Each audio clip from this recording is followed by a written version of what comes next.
थोडासा यायला उशीर झाला. पण आज इथं उपस्थित आहे, माझा सत्कार झाला. अभिमान वाटायची गोष्ट आहे, कारण की आईने आणि वडिलांनी आणि माझ्या मोठ्या भावाने मला आज जे काय आहे मी त्यांच्यामुळे, मी आज एक चांगल्या कॉलेजमध्ये माझं सिलेक्शन झालं.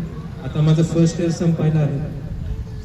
यामध्ये ह्या तिघांचा खूप मोठा होता आणि आता असंच या लहान वयातूनच मोठा झालो. आई वडिलांकडे म्हणजे तिने शिक्षक असल्यामुळे त्यांना जास्त टाइम नव्हता. सकाळी उठले की लगेच त्यांना ट्युशन घ्यायला जावं लागायचं, पुन्हा शाळा असायची, पुन्हा इव्हनिंगची बॅच असायची. त्यांच्याकडे जास्त पण जेव्हा पण त्यांना वेळ मिळाला,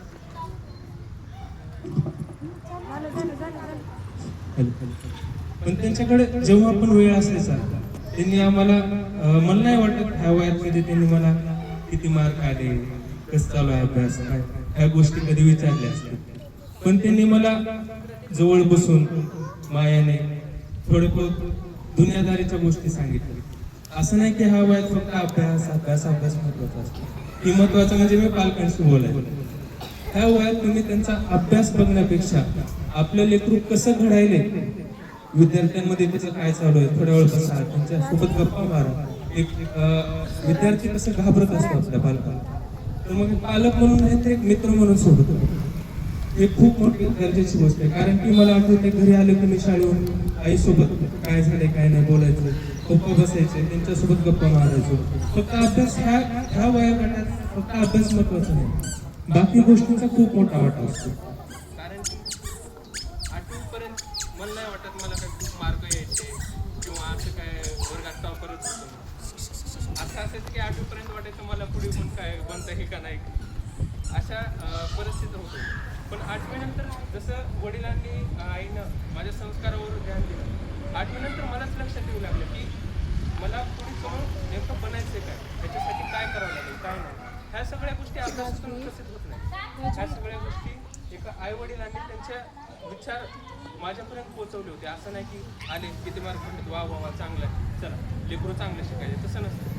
ह्या बाकी सगळ्या गोष्टी पण तुम्ही द्या.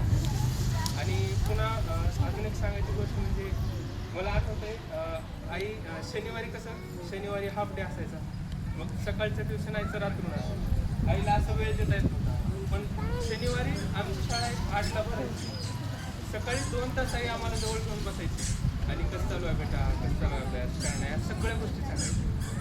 आज इथं थांबलो मी, आज मी तुम्हाला जास्त काय अभ्यासाचं नाही बोलत, पण ह्या ज्या बाकी सगळ्या गोष्टी आहेत ह्या गोष्टीमुळे आज मी जे काय आहे सोबत.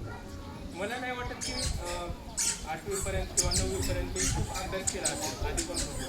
पण पुन्हा मला स्वतःला एक ऊर्जा निर्माण झाली की नाही मला पुढे जाऊन हे म्हणायचं का, बघ माझ्या आई वडिलांनी खूप केलेलं आहे. ह्या सगळ्या गोष्टी त्यांच्याकडूनच विचारतापर्यंत असं नाही की एकदमच काय तर नावं विचारायची त्यांच्या पोरगा अभ्यास करतात. ह्या सगळ्या गोष्टी मला काय